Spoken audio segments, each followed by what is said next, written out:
Bonjour à tous.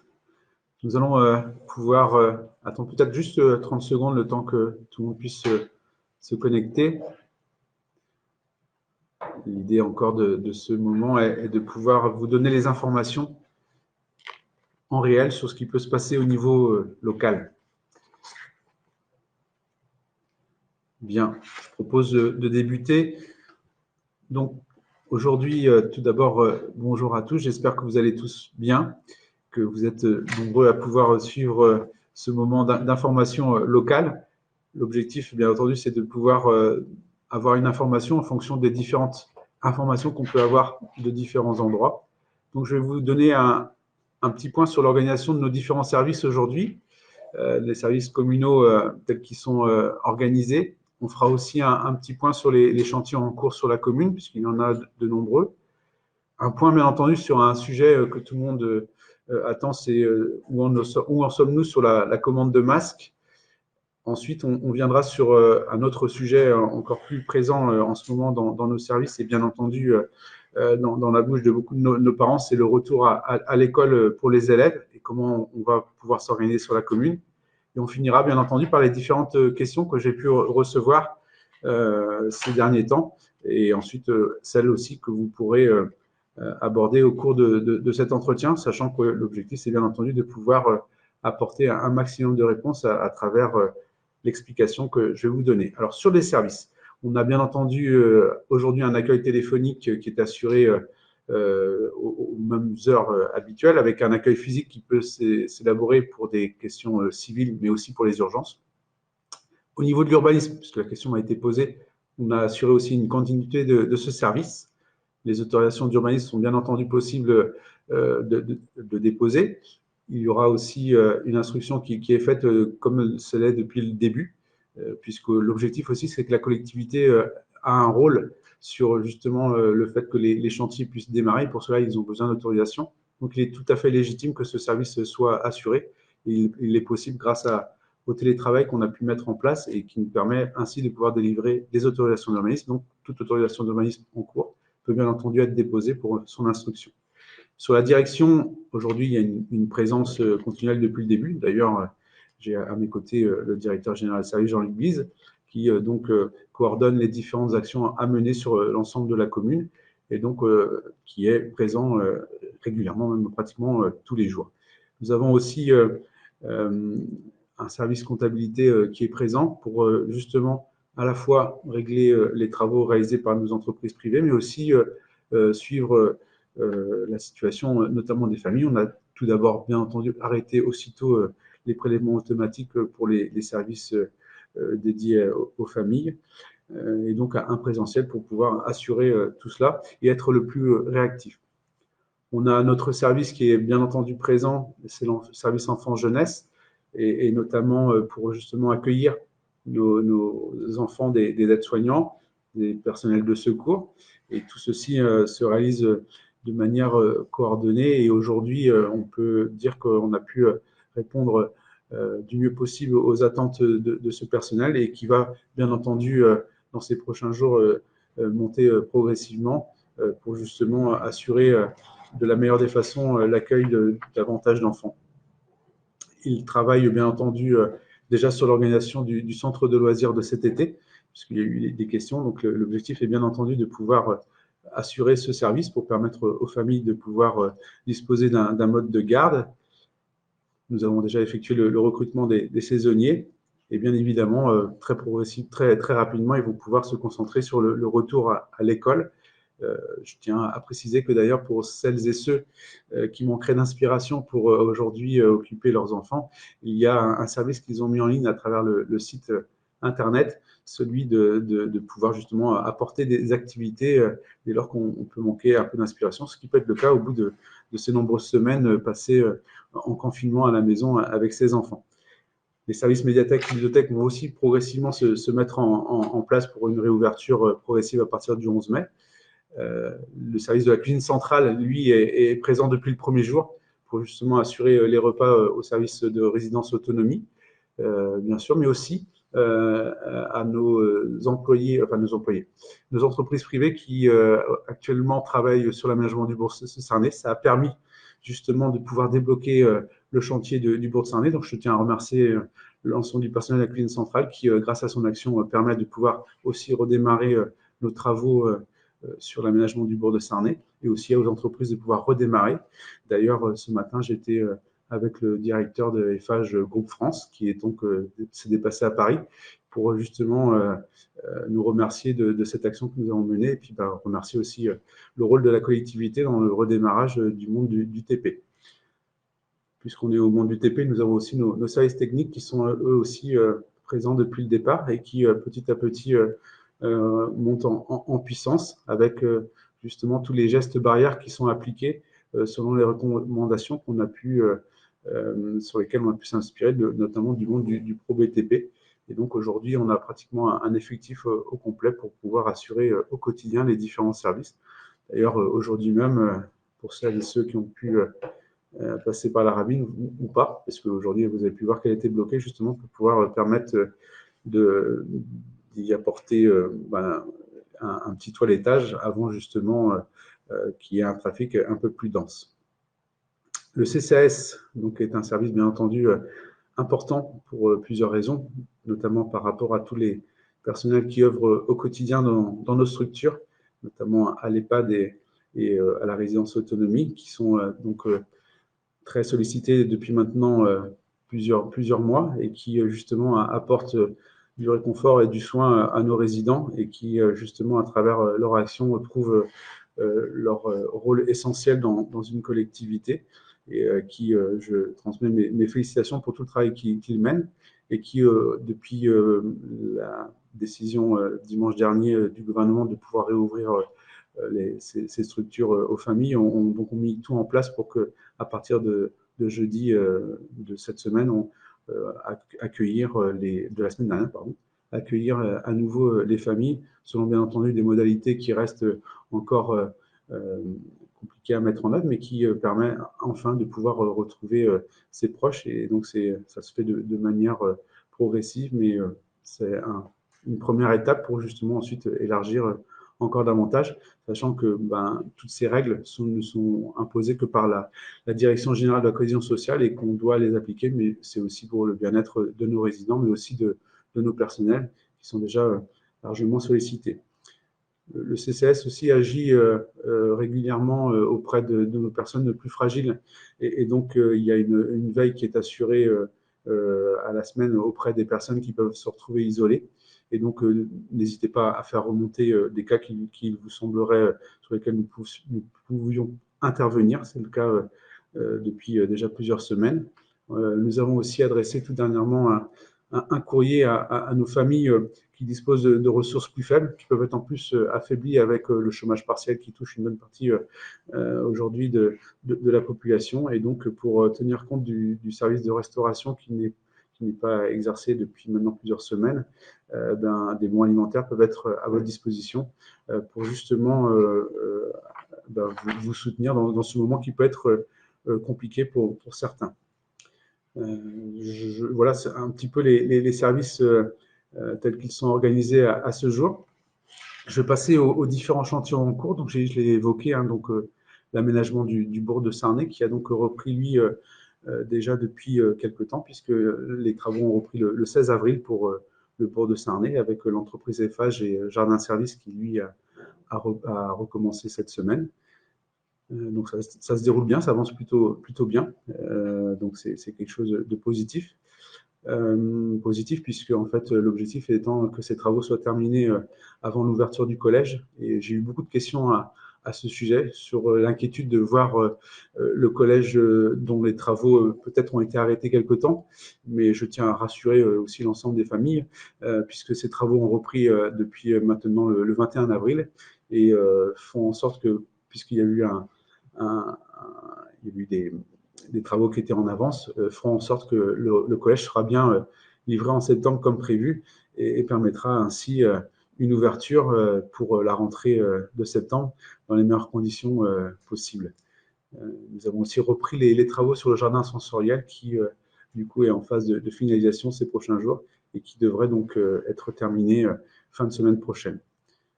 Donc voilà un petit peu sur le point sur les différents chantiers, en plus de ceux qui sont exercés par nos services techniques régulièrement. Sur la commande de masques, sujet qui, bien entendu, fait la une des journaux, puisque beaucoup de collectivités aujourd'hui en sont au stade des commandes. Jusqu'à présent, nous ne nous sommes pas exprimés là-dessus, puisque ma volonté, c'est de pouvoir communiquer sur les masques lorsqu'ils seront arrivés. Ce que je peux vous dire, c'est qu'aujourd'hui, nous avons mis tout en œuvre pour exercer une commande, mais surtout une livraison avant le déconfinement du 11 mai. Donc, pour cela, en fait, on a étudié plusieurs pistes. Nous avons bien entendu fait une commande pour l'ensemble de notre population auprès de l'agglomération, avec la commande groupée qui a été initiée par l'agglomération. Ce que je sais, c'est que nous aurons une mise à disposition de notre commande courant de semaine, une partie. Mais puisque nous avions aussi fait une commande, cette fois-ci avec le GraphiWest, qui se trouve à Lanvolon, et qui est aujourd'hui celui qui nous permet de pouvoir disposer de nos t-shirts pendant la journée citoyenne, nous avons eu la certitude aujourd'hui que ceci serait livré mercredi. Et donc, ainsi, l'ensemble de la population pourra se procurer un masque. Masque que certainement nous serons amenés à vous distribuer à vos domiciles avec une organisation qu'on va mettre en place avec les élus, mais aussi avec toutes celles et ceux qui souhaitent justement apporter leur contribution à cette distribution de masques. Et la troisième piste, celle que nous explorons encore et qui devra aboutir ces prochaines heures, puisqu'on doit aller chercher le tissu à Longueuil, chez Self Tissu notamment, pour justement alimenter nos 24 employeurs qui se sont rassemblés autour des deux associations Famille Rurale et Art Créatif, et qui vont ainsi pouvoir confectionner ces masques qui nous permettront vraiment de pouvoir disposer d'un panel de masques, chose qui va devenir un outil assez courant à emprunter pour justement respecter tous les gestes barrières, sachant que, je rappelle, le masque n'est qu'un des gestes barrières, les autres étant bien entendu le lavage de mains et surtout les distances à respecter pour éviter toute projection, si tel était le cas d'un cas avéré de corona. Donc voici ce que je peux vous dire sur les masques. Donc ils devraient vous être distribués courant du week-end prochain pour justement faire en sorte que chacun puisse en disposer au 11 mai, comme prévu. Alors, la rentrée des écoles. Donc aujourd'hui, comme vous le pouvez le suivre à travers les médias, différentes informations nous viennent, parfois viennent contredire ce qui a pu être dit auparavant. Toujours est-il que notre choix a été de pouvoir rassembler l'ensemble des acteurs autour de nos écoles, à savoir une visioconférence qui a été organisée hier matin en compagnie des 4 directions d'école, des différents représentants de parents d'élèves, ainsi que M. Percheron, donc, qui est l'inspecteur académique du secteur, et qui donc était aussi présent à cette visioconférence, et ensemble, nous avons décidé de préparer cette rentrée, qui est donc initialement prévue aujourd'hui, le 12 mai, à travers les informations que nous avons, puisqu'une pré-rentrée pour les enseignants est prévue le 11 mai, et les élèves seraient amenés à y rentrer le 12 mai. Selon, vous avez pu le voir au départ, des dispositions qui étaient d'accueillir dans un premier temps les CM2, CP et grandes sections. Aujourd'hui, la donne a un peu évolué. Une qui n'a pas évolué, c'est celle que chaque groupe ne devra pas être composé de plus de 15 élèves.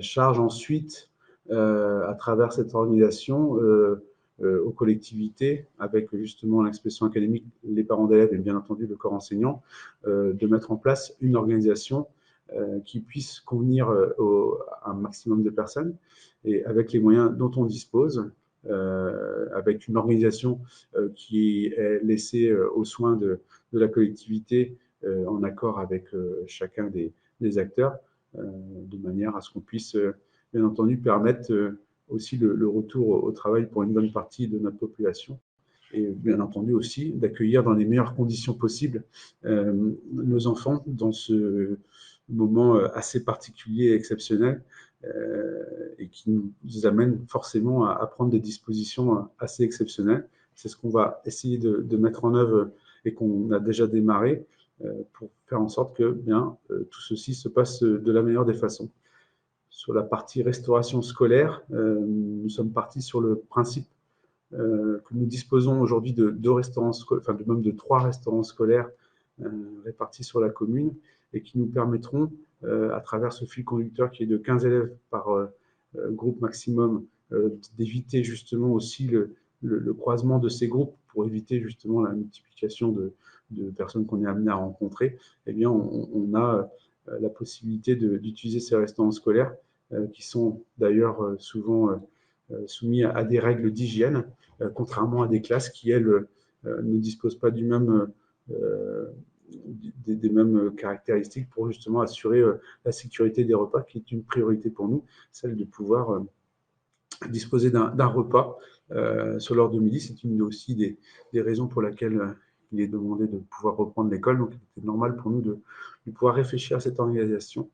Chaque restaurant scolaire dispose de moins 2 ou 3 entrées différentes, donc avec une séparation du site en 2 ou 3 espaces, ça nous permettra ainsi de pouvoir avoir vraiment des groupes distincts, d'assurer, s'il le souhaite, s'il le faut, 1, 2 ou 3 services. Ça, c'est des choses qui sont encore en cours, mais l'objectif, bien entendu, c'est bien de respecter toutes ces règles, 15 élèves maximum par groupe, pas de croisement de ces groupes, et aussi, bien entendu, assurer un repas de qualité et faire en sorte qu'on ait, malgré toutes ces conditions exceptionnelles, un rythme à peu près normal.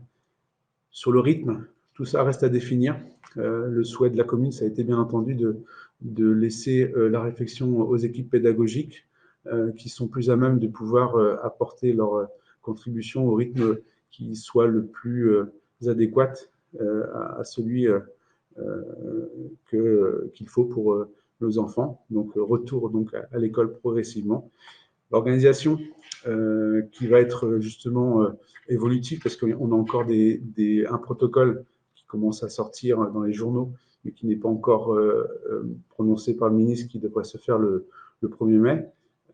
Donc, on attend ce protocole pour vraiment mettre en place l'organisation qui sera arrêtée en fonction aussi de l'organisation pédagogique qui sera arrêtée par nos enseignants. Nous allons aussi d'autres inconnus, puisqu'une réunion est programmée lundi entre la directrice de l'inspection académique des Côtes-d'Armor avec le préfet et les représentants de l'association des maires de France. Donc, on aura aussi encore lundi d'autres perspectives à assimiler pour faire en sorte que l'organisation convienne et corresponde le mieux possible à ce qui nous est indiqué. Donc ça, c'est des choses qui vont se faire, mais l'échange est continuel. Je suis en lien avec les 4 directions et bien entendu que aussi les représentants de parents d'élèves posent des questions et on essaye d'apporter du mieux possible toutes les réponses auxquelles les gens, et chez les légitimes, se posent beaucoup de questions. Donc, la volonté d'accueillir les enfants à la journée, selon un rythme qui sera arrêté par les enseignants et charge ensuite à la collectivité de pouvoir assurer aussi un accueil. Donc, voilà ce que je pouvais dire sur ce protocole. Donc,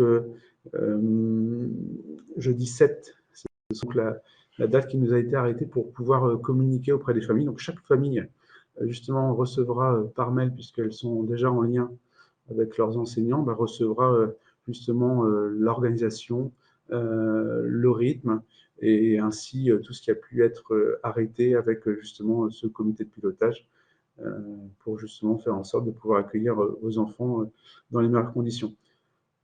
Rappel, mais qui est important, c'est bien entendu sur la base du volontariat et que toutes les familles qui ont la possibilité ou qui font le choix de maintenir leurs enfants à domicile peuvent bien entendu le faire, qu'il est tout à fait compréhensible, il n'y a pas non plus de jugement. L'idée, c'est vraiment qu'on puisse arrêter un règlement qui convienne à un maximum de familles. Et puis ensuite, s'il y a des familles qui font le choix de pouvoir rester avec leurs enfants à domicile, ceci est bien entendu semble possible, sachant qu'une continuité pédagogique devra être aussi assurée. Donc, on va aussi mettre à disposition des différents enseignants tous les équipements nécessaires pour éventuellement faire non pas de la visioconférence, mais on va dire de la visioclasse, et permettre ainsi aux enfants de pouvoir, pourquoi pas, suivre leurs cours depuis chez eux, comme ça peut être le cas déjà dans les élèves qui fréquentent les collèges ou les lycées. Donc, évidemment, une formation aussi sera assurée, notamment le 11 mai, auprès des différents enseignants, mais aussi personnel de la collectivité amenés à être en contact avec les enfants, pour justement sur tout ce qui va être gestes barrières, faire en sorte aussi qu'on ait des supports pédagogiques à l'attention des enfants en fonction de leur âge, et qui leur permettraient à eux de pouvoir justement assimiler ces gestes barrières.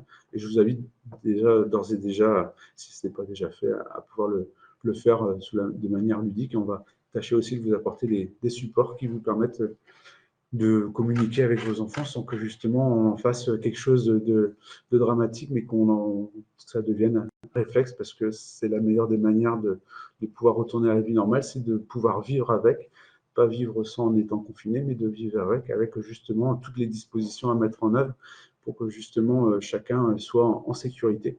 C'est pour ça que chacun sera équipé. On a déjà donc des masques qui vont nous arriver la semaine prochaine. Nous avons déjà des équipements en termes de gel hydroalcoolique et bien entendu de savon, les points d'eau.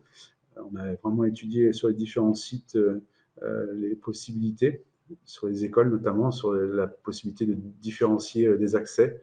Donc tout ça est en cours et sera arrêté avec toute l'équipe que je vous ai cité au tout début de la présentation sur l'organisation pour les écoles. Donc, tout va être mis en œuvre. Maintenant, on s'adapte, c'est-à-dire que les informations tombent tous les jours. Donc, l'idée, c'est bien entendu de pouvoir les assimiler et faire en sorte que chacun d'entre nous tienne compte de ces différentes remarques pour pouvoir assurer du mieux possible ce retour à l'école et ce déconfinement. Je vous ai adressé hier sur le site Facebook de la commune justement les différentes mesures qui sont liées au déconfinement. Je vous invite à pouvoir en prendre connaissance. Ça vous donne un peu une idée de tout ce qu'il est possible de faire, de tout ce qu'il n'est pas encore possible de faire. Et donc, tout ceci est plus ou moins clair dans ce tableau, donc ça permet de pouvoir se projeter et de savoir vraiment ce qu'on va pouvoir faire à partir du 11 mai.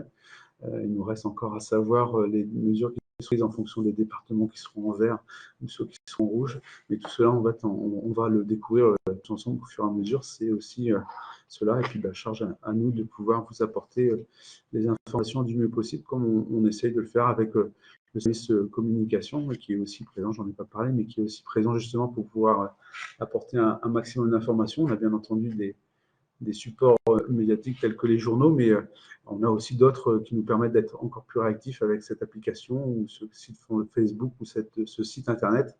Et bien entendu, l'objectif, c'est bien de communiquer de la meilleure des façons possibles et sur un temps court, de manière à ce que chacun sache vraiment ce dont il est question sur sa commune.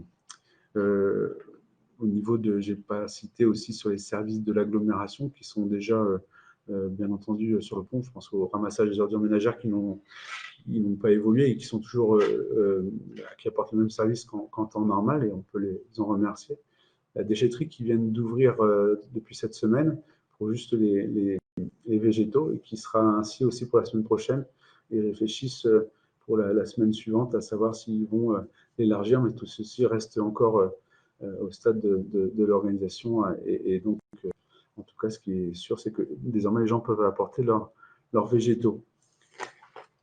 Le dernier point, donc bien entendu, adresser particulièrement un mot de remerciement à toutes celles et ceux qui font preuve de solidarité. J'ai parlé tout à l'heure des différentes associations qui vont confectionner des masques, mais il y a aussi celles et ceux qui, tous les jours, apportent leur contribution en aidant son voisin, en se rendant aussi disponible pour la commune, notamment sur différentes aides ponctuelles qu'on peut apporter auprès de nos personnes aînées ou bien d'autres personnes qui peuvent trouver en difficulté ponctuellement. Donc, merci à toutes celles et ceux qui témoignent de leur solidarité et qui apportent justement leur contribution à la collectivité. Je pense que peut-être dans ces prochains jours, selon l'organisation qui sera mise en place au niveau des écoles, nous serons peut-être amenés à faire une demande de personnes qui peuvent se rendre disponibles, puisque nous sommes dans un cas exceptionnel. Si on peut, bien entendu, s'ouvrir toutes les portes pour pouvoir apporter une solution à nos familles, eh bien, ça ne pourra se faire que par la solidarité de chacun. Donc, n'hésitez pas, pour celles et ceux qui peuvent se rendre utiles, à vous rapprocher de la commune et on pourra ainsi monter une chaîne de solidarité, comme ça peut déjà se faire au niveau de la commune. Je vais maintenant répondre aux différentes questions qui m'ont pu être adressées et justement qui ont peut-être apporté une réponse pour certains, mais si jamais il y a des choses plus précises. Alors, je vais répondre tout d'abord à Romy Pérennes, donc il y a une question sur les masques, donc vous avez compris, hein, donc chacun pourra disposer de masques. Il y a aussi des masques enfants, mais qui vont nous arriver. Là, on n'a pas trop de date, c'est la commande qui est faite avec l'agglomération. Peut-être que ce serait dans la semaine après le 11 mai. Donc ça, on le verra, mais en tout cas, l'idée, c'est d'avoir un masque par personne dès la semaine prochaine, qui vont être distribués. Donc, ceci se fera bien entendu de manière gratuite, je ne l'ai pas précisé, mais ces masques seront gratuits. Enfin, gratuits, rien n'est gratuit, vous le savez. En tout cas, pour l'approvisionnement de ces masques, 50% sera pris en charge par l'État et par la collectivité. Lucie Pitot nous pose une question sur l'ouverture des classes. Donc, vous l'aurez compris, hein, quelle date finalement aujourd'hui, à travers les informations que nous avons, ça concerne l'ensemble des niveaux, avec cette règle de 15 personnes maximum par groupe. Donc, tout ceci va se mettre en place et donc, vous serez tenu informé pour le 7 mai. Karine Lucas, la question sur les masques, j'y ai répondu. Monsieur Nogues nous pose la question sur les masques, j'y ai répondu. Et sur la réouverture des sentiers côtiers, j'étais d'ailleurs hier avec Hervé Léon en visioconférence qui est vice-président du département en charge du tourisme. Et donc, nous avons évoqué aussi cette situation sur l'accès au littoral, qui est aujourd'hui une décision préfectorale qui est donc appliquée sur l'ensemble du département, peu importe la fréquentation des lieux.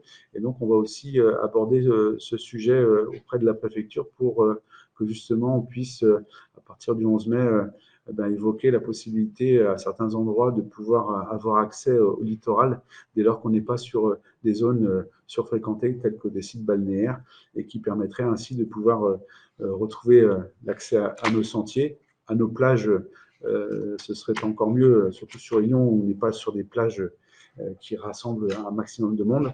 Surtout que cette année, on a aussi un petit aparté sur les algues vertes qui, cette année, ne sont pas du tout présentes, puisqu'il y a eu un survol de fait dernièrement par le CEVA, et vous avez pu le voir à travers des articles dans les journaux qu'aujourd'hui, nous sommes largement épargnés par les algues vertes, dû justement à un hiver venteux et très pluvieux, vous avez pu le remarquer. Et bien, là, on en voit la conséquence. Et donc, il serait plutôt appréciable de pouvoir en profiter cette année le plus tôt possible. Donc voilà, ça c'est quelque chose qui est en cours. Hein, donc, on attendra une réponse du préfet. Monsieur Imprévost, sur la distribution, sous quelle forme?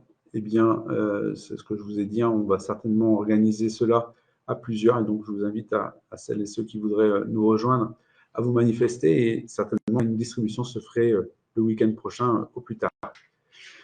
Question de Madame Lesage sur, donc, du coup, les questions de retour à l'école. Donc, je l'ai précisé déjà. Sur le collège, bien entendu, aussi. L'objectif étant qu'il soit prêt pour la rentrée. Et aujourd'hui, toutes les indications qui me sont faites nous disent bien qu'il sera prêt pour la rentrée.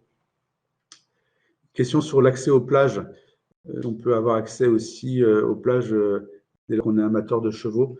Eh bien, j'en dire que ça reste un loisir lorsqu'on n'est pas professionnel. Aujourd'hui, j'ai obtenu une dérogation de la part de la préfecture pour les professionnels de chevaux. Mais bien évidemment, comme celles et ceux qui font de la randonnée ou de la course à pied ne peuvent pas avoir accès aux plages, il n'est pas question parce qu'on est sur un cheval de pouvoir y avoir accès. C'est tout à fait légitime. Et je vous invite donc à continuer, si vous faites de la randonnée et de l'endurance, à le faire sur d'autres chemins hors littoral ou hors plage pour pouvoir justement assurer un exercice régulier auprès de vos chevaux, mais en tout cas pas sur la plage, car vous le serez verbalisé, ce qui a déjà été le cas pour certains, même s'ils n'étaient pas en cheval, ils étaient à pied, ils l'ont été sur nos plages. Donc, je vous invite à pouvoir respecter en attendant qu'il y ait d'autres mesures qui puissent être prises par la préfecture. Madame Penn-Émilie, donc sur les différentes organisations au niveau de la restauration scolaire. La restauration scolaire sera mise en place avec une organisation pour justement limiter l'accès à 15 personnes avec plusieurs services, s'il est nécessaire de mettre en place plusieurs services.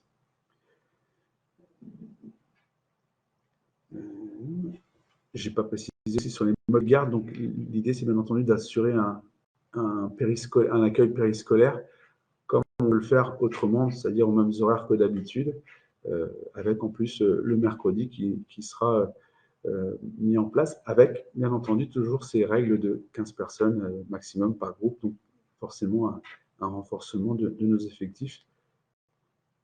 Madame Christelle donc, nous a posé des questions sur les autorisations d'urbanisme, donc vous avez pu avoir une réponse, donc vous pouvez bien entendu déposer vos autorisations d'urbanisme qui seront instruites par nos services et ceux de l'agglomération.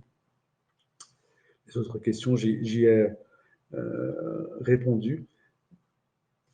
Alors, elle me parle aussi de Madame Christelle Bayard, d'une réouverture des restaurants et bars dès le 11 mai à titre expérimental. Donc ça, c'est quelque chose qu'il faut bien entendu étudier et voir. Aujourd'hui, je n'ai pas entendu parler, on va creuser la chose. Si c'est fait en Lozère, on pourra voir si ça ne peut pas se faire dans les Côtes-d'Armor. C'est vrai qu'on nous sommes une région relativement épargnée, mais peut-être que la décision qui sera faite auprès des départements mis en vert et que je pense que les Côtes-d'Armor, dont les Côtes-d'Armor feront partie, nous indiquera peut-être cette possibilité. Question de Lucie Cabaret et Dominique Madec, donc différentes questions sur l'organisation donc au niveau des écoles. Donc vous l'aurez compris, l'objectif du retour à l'école n'est pas de le travailler seul, mais bien entendu avec l'ensemble des acteurs. Et c'est pour ça qu'on a d'ores et déjà créé ce comité de pilotage composé des directions, des enseignants, des représentants de parents d'élèves, et ainsi que du directeur de l'inspection académique, pour nous permettre de pouvoir vraiment balayer tous les questionnements qu'on pourrait avoir pour justement assurer de la meilleure des façons possibles l'accueil des enfants. Et qu'un temps de concertation, c'est celui qu'on met en place, qui soit régulier, puisqu'il va l'être, hein, puisqu'on va pratiquement se voir tous les jours et qu'il se verra bien entendu après le 12 mai, en fonction des organisations, pour voir justement s'il y a des choses qui pêchent, et bien pouvoir être le plus réactif possible. Donc ça va nécessiter forcément d'avoir un retour et puis une vision sur ce qui est réalisé. Alors, la question sur le soutien financier aux municipalités, vous l'avez compris, aujourd'hui, il s'agit de mettre en œuvre une organisation pour permettre d'apporter une solution pour la reprise à l'école. Il y a une ligne Covid qui va être créée au sein de la commune pour justement quantifier l'ensemble des dépenses faites par la commune, aussi bien dans le matériel que dans les moyens humains ou moyens logistiques. Ceci sera bien entendu des choses, des pistes déjà sont déjà évoquées, notamment sur la possibilité d'avoir recours à un emprunt sur une longue durée à un taux tout à fait faible pour permettre à ce que ça ne grève pas les communes sur le budget annuel. Un financement déjà à 30% pour tout ce qui est matériel, et bien entendu que d'autres choses seront attendues de l'État pour que les collectivités puissent assurer la logistique sur le terrain, puissent avoir cet appui financier. Et ça, ce sont, j'ai envie de dire, les prochains jours qui nous diront. L'objectif, c'est que nous soyons prêts le plus vite possible. Et c'est un peu dans cet état d'esprit que nous travaillons au quotidien, déjà depuis plusieurs semaines. Donc, les règles de distanciation, vous l'aurez compris, les gestes barrières s'appliqueront aussi dans les écoles et encore davantage. Le dispositif pour la sieste, petite section, sera bien entendu adapté pour répondre à ces mêmes gestes barrières.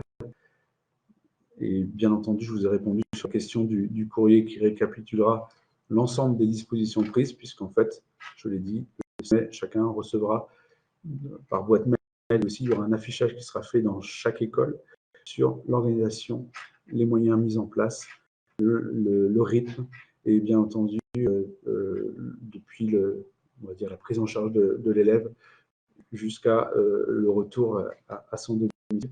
Tout ceci sera bien expliqué. Il y en a certains, Pascaline Brien, auquel j'ai répondu tardivement, mais qui a pu avoir une réponse sur ces différentes questions. Donc, Laurent, sur l'ouverture du collège, je l'ai précisé, il sera bien ouvert en septembre. J'ai eu plusieurs fois cette question, ce qui veut dire qu'il est bien attendu. Et enfin, Anthony Hude, pouvez-vous nous confirmer l'accueil prioritaire des enfants d'enseignants à partir du 11 ou 12 mai? Ces dispositions continueront à l'être encore davantage. Et donc, bien entendu, qu'on soit en CM1, mais là, vous l'aurez compris, maintenant, il s'agit d'accueillir l'ensemble des niveaux selon un rythme qui sera arrêté par nos équipes pédagogiques. Donc, forcément, il n'y a plus de distinguo, puisque ce sera l'ensemble des enfants, selon le vouloir des parents, qui pourront être accueillis désormais dans les écoles. Voilà ce que je pouvais vous dire en quelques mots. Vous l'aurez compris, donc je pense que la semaine prochaine, nous serons amenés à nous voir jeudi, justement, pour vous évoquer un petit peu avec on aura encore davantage les dispositions à mettre en place pour l'accueil de nos enfants. On sera amené à faire un point sur la situation de déconfinement, puisque après ces longues semaines de confinement, il faut penser à la suite. Et c'est ainsi qu'on va justement travailler progressivement au déconfinement. Je pense aussi à toute manifestation qu'on a dû annuler pour tout le mois de mai, le mois de juin. Donc, nous attendons aussi les dispositions, sachant qu'on le sait très bien, ce sera encore largement perturbé, en espérant que nous retrouvions un climat serein pour les mois estivaux et qui nous permettront de pouvoir assurer les différentes festivités telles que nous pouvons le faire chaque année. Et ça sera l'avenir qui nous le dira, en tout cas les différentes informations qu'on pourra avoir de la part du gouvernement. Préciser déjà que vous pouvez l'avoir comme information, c'est que la journée citoyenne, initialement prévue le 7 mai, donc le week-end juste après le confinement, on a privilégié un report pour justement faire en sorte que ce moment de journée citoyenne, on l'a privilégié à ce que soit vraiment un moment de rassemblement et de retrouvailles. On a d'ores et déjà décidé de le reporter au 12 septembre, on espère soit maintenu à cette date, mais ça, on le saura que plus tard. En tout cas, on a privilégié cette disposition plutôt que l'annuler, car il nous tient à cœur vraiment de pouvoir nous retrouver dans un contexte plus favorable pour justement permettre de pouvoir créer ces liens et en tout cas conforter tous ces liens qui se créent tout au long de l'année et qui encore plus sont importants de manière en cette période compliquée pour certains. Et on pense bien entendu à ceux qui vivent pas forcément des faciles et qu'il nous faut soutenir du mieux possible le rôle de la collectivité, de pouvoir être présent dans ces moments-là et ensuite de se projeter aussi sur l'avenir. Anticiper l'avenir, c'est aussi permettre de pouvoir s'en sortir le mieux possible. Donc c'est aussi une tâche de faire au quotidien. Un petit mot sur, bien entendu, la mise en place du conseil municipal. Nous n'avons pas encore d'informations précises. On parle de 20 mai et je pense que du coup, ce sera quelque chose qu'on va suivre avec attention et qu'on vous indiquera dès qu'on aura de plus amples éléments. J'ai une question qui me vient sur les centres de loisirs. Donc comme dit, le centre de loisirs cet été, j'en ai parlé tout à l'heure, sont d'organisation de recrutement ont eu lieu. Aujourd'hui, convaincu qu'ils auront lieu, tout comme la reprise de l'école. qu'il n'y a pas de raison que la commune n'assure pas ce service cet été. Et donc, d'ores et déjà, les communes pourront bien entendu compter sur la commune pour organiser ces centres de loisirs, comme on peut le faire les autres années, certainement avec des moyens supplémentaires pour assurer la sécurité, en sorte que justement le corona soit derrière nous et que nous puissions nous projeter sereinement sur des activités qui mettent en sécurité chaque personnel et aussi famille, bien entendu. C'est aussi le souhait que nous avons tous ensemble. Il me reste à vous souhaiter un bon week-end de 1er mai dans un assez particulier, en espérant qu'on puisse se retrouver dans des conditions beaucoup plus sereines et faire en sorte que chacun puisse être heureux de se retrouver et de partager des moments. Merci à vous en tous les cas pour au quotidien, pour aussi l'application des consignes que vous appliquez à la lettre, puisque vous posez une des questions, notamment sur les verbalisations. Après avoir un contact avec Emery, il y a eu très peu de verbalisation, ce qui traduit vraiment l'effort qu'a pu faire l'ensemble des Illonnaises et des Illonnais. Et donc, je suis bien entendu confiant pour et je vous invite à faire de même pour la suite, parce que le déconfinement ne signifie pas lever de tous les gestes barrières, bien compris. C'est la même façon de réussir, c'est d'appliquer ces gestes barrières, justement, ça ne soit que du passé et se projeter sereinement sur l'avenir.